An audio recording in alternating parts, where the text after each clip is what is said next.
Erokamano Sharon. Kaka dhano ing'e ni tek kabisa kikoni ni wuoge dalani. Kikoni ni wuoge odi en wach matek ma sometimes ibo struggle go kabisa. Koro gima watimo ga nikech sechego en masira. To en gimoro manyaka ngima ng'ato. Koro waloso kodgi and we have professionals who actually do that.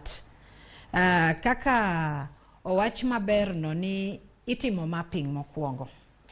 Kech kapok watimo gigi te itimo assessment, itimo mapping, ma watimo mapiyo kabisa sama gigi otimore.